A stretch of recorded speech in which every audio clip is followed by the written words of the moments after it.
بسم الله الرحمن الرحیم. نن زموږ د طریقة العصریه د اولي حصے 166 نمبر درس دی. سبق نمبر 166 دی. درس نمبر 40 دی. الدرس الاربعون یعنی څلوېښتم نمبر درس. او په څلوېښتم نمبر درس کې به مونږه التلاميذ فی المدرسه مونږ په 38 نمبر درس کې ویلو التلمیذ فی المدرسه په مدرسه کې یو طالب علم. په 39 نمبر درس کې مو التلمیذان فی المدرسه دو طالب علمان په مدرسه کې.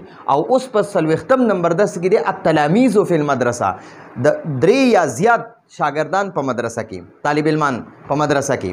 نو دا تلاميذ چې دی تلاميذ دا د تلمیذ جمع ده. تلمیذ یو طالب علم ته وایي، شاګرد ته وایي. تلمیذان دو شاګردانو ته وایي او تلاميذ ډېرو شاګردانو ته وایي.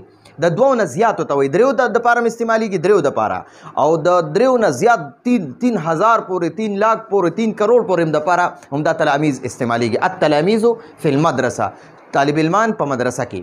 نو دې کې به انشاءالله مونږ په دې درس کې د جمع غایب مذکر صيغه استعمالو. انشاءالله په بل درس کې به مونږ د حاضر او د متکلم صيغه استعمالو.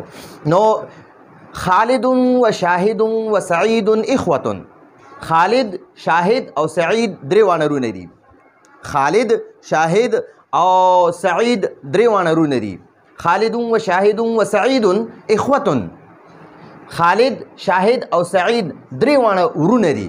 نو دلته کې دا اخوتون چې دی که نه دا د اخون جمع ده. اخون یو ورور، اخ یو ورور ته وایي، اخوان دوو ته وایي، اخوتون د دوو نه زیاتو ته وایي. ټیک شو. نو دلته د جمع صيغه استعمال شوه.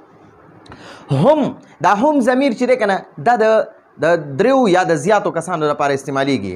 دا هم اسم ضمیر دا د دریو یا د زیاتو طالب علمانو لپاره یا د هر چا لپاره چې کوم غایب وي د هغې لپاره استعمالیږي. او د یو لپاره هوه، د دوو لپاره هما، او د دوو نه زیاتو لپاره هم استعمالیږي. نو هم تلاميذ، هم تلاميذ. تلاميذ د تلمیذ جمع ده. یو شاګرد ته، یو طالب علم ته تلمیذ وایي، دوو ته تلمیذان، او د دوو نه زیاتو لپاره تلاميذ استعمالیږي. نو هم تلاميذ فی المدرسه، هم هغوی تلاميذ شاګردان. تلمیذ اصل کې شاګرد ته وایي، خو دلته د طالب علم دپاره استعمال شوی. هم تلاميذ هغوی طالب علمان دي، فی المدرسه په مدرسه کې. هم تلاميذ فی المدرسه هغوی په مدرسه کې طالب علمان دي. هم تلاميذ فی المدرسه هغوی په مدرسه کې طالب علمان دي. اوس په د دې دریو کسانو یا د زیاتو دپاره د فعل مضارع جمع مذکر غایب صيغه استعمالیږي. یقوم معنی ده هغه یو سړی پاسي، یقومانی هغه دواړه پاسي، یقومون هغوی ټول پاسي، یقومون هغوی درې واړه یا ټول. دا ما تاسو وی یا یقوم چې دی که نه یقومو د یو کس لپاره استعمالیږي. یقومانی د دوو لپاره استعمالیږي. یقومو دا یقومو صيغه ده. قام یقوم، یقوم معنی ده هغه یو سړی پاسي. او بیا د دوو دپاره راځي یقومانی، یقومانی هغه دو کسان پاسي، هغه دو کسان پاسي. یقومون هغه ټول پاسي د دوو نه زیاتو دپاره. نو دلته کې خالد، شاهد او سعید دا درې وانه دي. نو په دې کې دا هم کم ضمیر چې کم استعمالیږي هم ضمیر. دلته خو مونږ وایو دي کې دا واو فاعل دی، دا واو پکې فاعل دی. دا واو د جمع دغه دی جمع د ضمیر بارز دی ته مونږ وایو واو ضمیر بارز. دا د جمع لپاره استعمالیږي. نو دا مونږ د دریو کسانو یا د زیاتو لپاره استعمالو. خو بهرحال زه د اسانتیا دپاره د نوي طلباو دپاره د اسانتیا پکې به دا مونږ ووایو چې یاره هم ضمیر دی په دې کې. دا هم ضمیر دی. خالد، شاهد او سعید دې درې واڼو ته راجع دی، یعنې دا درې واڼو طرف ته اشاره ده. یقومون هغې درې واڼه پاسي. فی الصباح الباکر، صباح سحر ته وایي، باکر وختي ته وایي. فی الصباح الباکر سحر وختي. یقومون فی الصباح الباکر هغوی درې واڼه سحر وختي پاسي. دا هغوی چا طرف ته اشاره ده؟ خالد، شاهد او سعید. خالد، شاهد او سعید نو دوی درې واڼه سحر وختي پاسي. ویتوضؤون، یتوضؤ معنی ده هغه یو سړی اودس کوي. یتوضؤان هغه دوه سړي اودس کوي. یتوضؤون هغوی درې واڼه یا ټول، درې واڼه یا ټول. خو دلته به موږ د درې واڼو معنی ځکه اخلو چې خالد، شاهد او سعید ته اشاره ده. ویتوضؤون او هغوی درې واڼه اودس کوي. ويتوضؤون او هغه درې وانه او داس کوي. ويصلون في المسجد او هغه درې وانه صلى يصلي معنی د منځ کول. يصلون يصلي معنی د هغه یو سړی منځ کوي. يصليان هغه دوه سړي منځ کوي. يصلون هغه ټول منځ کوي. نو ويصلون هغه درې وانه یعنی شاهد خالد او سعید ته اشاره ده. ويصلون في المسجد او هغه درې وانه په جمعات کې منځ کوي.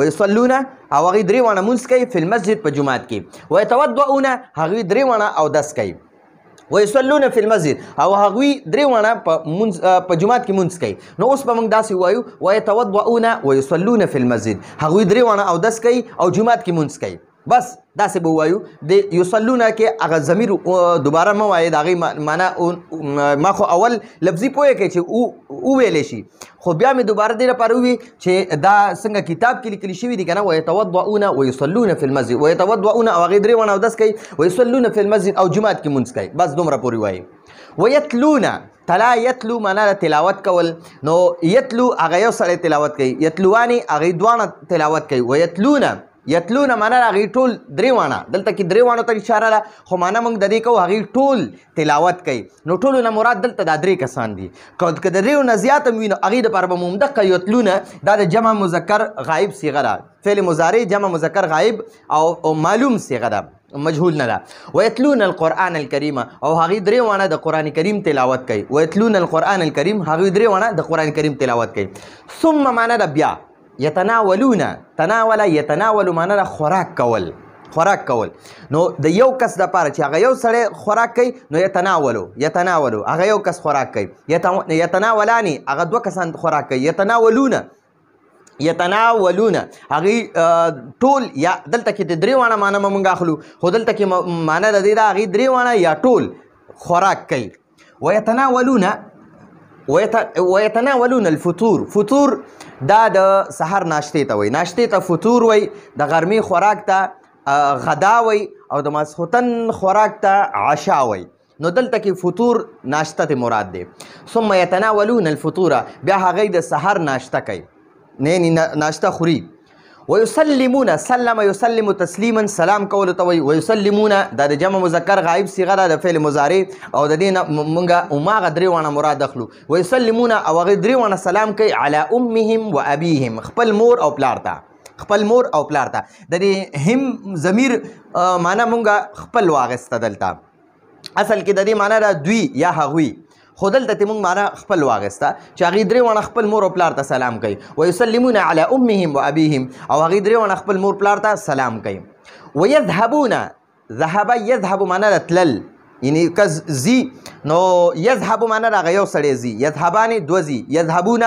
ټول زی نو دلته یذهبون د فعل مضارع جمع مذکر غایب صیغه ده ويذهبون او هغې درې واړه زی الى المدرسة مدرسې ته هم يتعلمون تعلم يتعلم معنا د تعلیم حاصلول یعنی زده کړه کول نو دلته کې یتعلمون د جمع مذکر صیغه ده او د غایب او فعل مضارع ده نو د دې نه هماغه درې واړه رونه مراد دي خالد شاهد او سعید هم يتعلمون في الصف الاول هغوی درې واړه په اول کلاس کې تعلیم حاصلوي یعنی اول کلاس کې سبق وایي يدخلون في الفصل يدخلون دخل يدخل معنا د داخلېدل او يدخلون فعل مضارع جمع مذکر غایب صیغه ده د دې مراد دی چې دا درې واړه رونه کلاس ته درسګاه ته فصل درسګاه ته وایي یعنی کلاس کم کلاس کې چې سبق وایي سړی هماغه کلاس ته داخلېږي يدخلون في الفصل هغې درې واړه رونه دغه